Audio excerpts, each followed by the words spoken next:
आप लोग जानते हैं कि काफी दिनों से भारतीय जनता पार्टी की जो केंद्र में सरकार है, विपक्ष के नेता श्री राहुल गांधी के खिलाफ अमर्यादित टिप्पणी की है। श्री राहुल गांधी को आतंकवादी की संज्ञा दी। बात उत्तर प्रदेश के मुख्यमंत्री के खासम खास और उनकी काबीना के मंत्री रघुराज सिंह ने अभद्र भाषा का प्रयोग किया और मध्य प्रदेश में शिवसेना एकनाथ के विधायक, जहां भारतीय जनता पार्टी का गठबंधन है, उन्होंने तो यहां तक कहा कि जो राहुल गांधी जी की जुबान काट के लाएगा उसे वो 11 लाख रुपए देंगे। और तमाम पूरे देश में एक माहौल बन गया है कि राहुल गांधी के खिलाफ जो है ज्यादा से ज्यादा अभद्र भाषा का प्रयोग किया जा सके। अब मैं रवनीत सिंह बिट्टू जी से पूछना चाहता हूं कि उन्होंने ये जो टिप्पणी राहुल गांधी जी के खिलाफ की, बहुत सारी उन्होंने कांग्रेस की नीतियों की आलोचना की। ये रवनीत बिट्टू से वही व्यक्ति हैं जो 3 बार कांग्रेस पार्टी के टिकट पे चुन के आए। अभी लोकसभा चुनाव से पूर्व भारतीय जनता पार्टी में शामिल हुए और लुधियाना की जनता ने इनके दल बदल के खिलाफ वोट दिया और ये कांग्रेस के अमरिंदर सिंह राजा से चुनाव हार गए। चुनाव हारने के बावजूद भी इन्हें जो है केंद्रीय मंत्री बनाया गया। और मुझे तो ये लगता है कि साफ तौर पे एक डील हुई है कि हम आपको मंत्री बनाते हैं और आपको राहुल गांधी के खिलाफ बोल रहे हैं। और जहां तक आतंक की बात है, अगर इस देश में सबसे ज्यादा आतंक का डंक सहा है वो राहुल गांधी का परिवार। श्रीमती इंदिरा गांधी जी आतंक का शिकार हुई, उनके पिता राजीव गांधी भी जो है आतंक का शिकार हुआ। और अगर सबसे ज्यादा किसी ने बर्दाश्त किया तो कांग्रेस पार्टी ने किया। और ये मुझे दुख है इस बात का, ये स्वर्गीय बेअंत सिंह जी के पोते हैं जो खुद आतंक के शिकार हुए, कांग्रेस के बहुत बड़े नेता रहे, पंजाब के मुख्यमंत्री रहे, और आज उनका पौत्र किस भाषा का इस्तेमाल कर रहा है। मैं रवनीत बिट्टू से पूछना चाहता हूं कि जो सुश्री कंगना रनौत ने बयान दिया, जिस बयान में उन्होंने किसानों को आतंकवादी कहा, किसानों को बलात्कारी कहा, उनके बारे में उन्हें क्या कहना। और जब वो कांग्रेस पार्टी में थे, पानी पी पी कर मोदी को और भारतीय जनता पार्टी को कोसते थे। और खासकर जब किसानों का आंदोलन चला उसमें बहुत ज्यादा मुखर थे। आज उनका हृदय परिवर्तन शायद इसलिए हुआ है कि उन्हें मंत्री पद से नवाजा गया है। और जैसा मैंने पहले कहा कि स्पष्ट तौर पे ये डील हुई है कि आप राहुल गांधी को गालियां निकालोगे और उसके बदले में आपको हम मंत्री बना रहे। ये क्यों हो रहा है? इसलिए क्योंकि राहुल गांधी बहुत पहले से भारतीय जनता पार्टी के निशाने।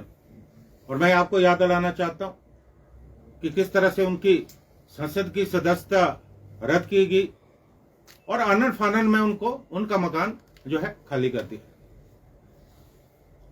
और अभी तो वो 2 सीटों से चुनाव जीत के आए और अपनी लोकप्रियता का उन्होंने जो है परिचय दी।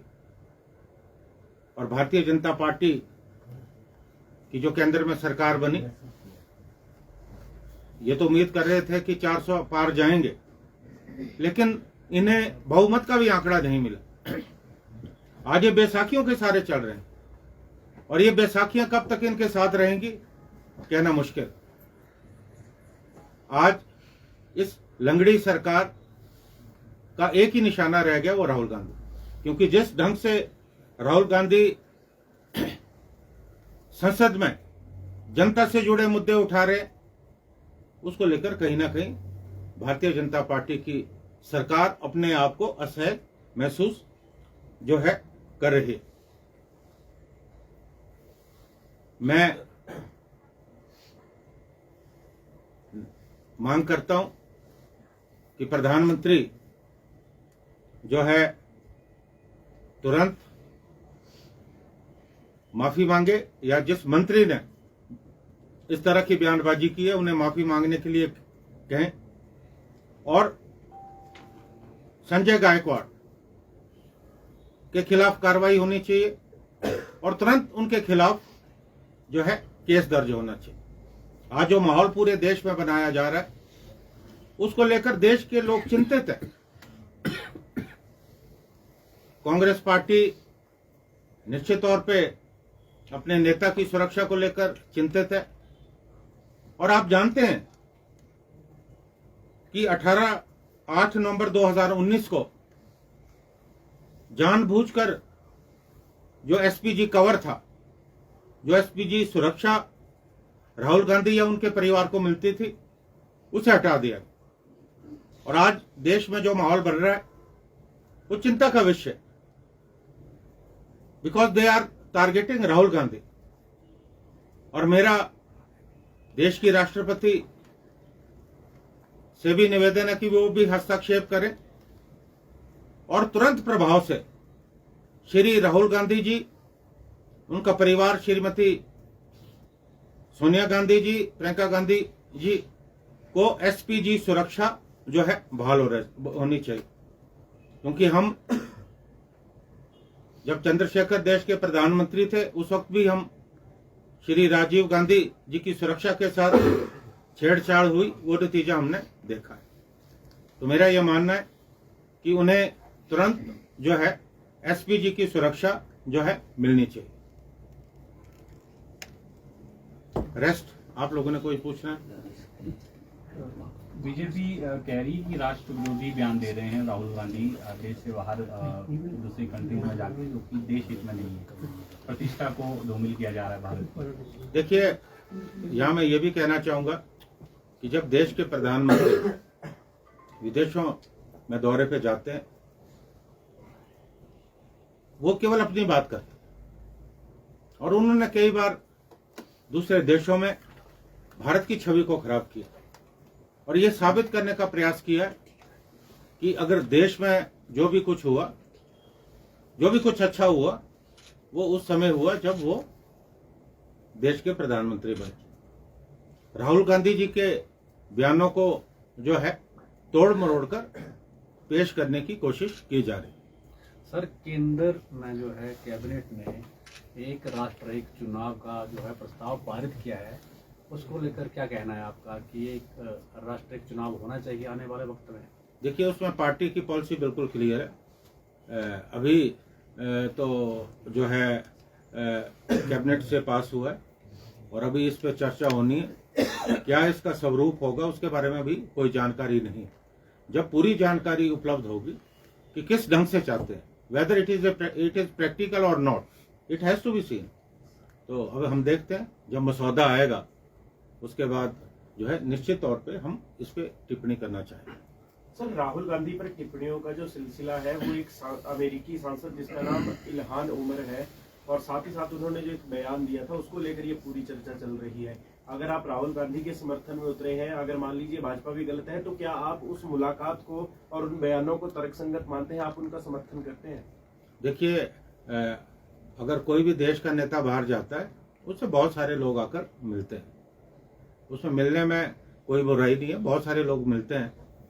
अब जो मिल रहे हैं उनकी क्या मंशा है उसके बारे में कहना मुश्किल है, लेकिन निश्चित तौर पे जब आप विदेश में जाएंगे वो तो अमेरिका के सांसद है, तो निश्चित तौर पे उनसे अगर वो उन्होंने समय मांगा होगा तो निश्चित तौर पे वो मिलेंगे।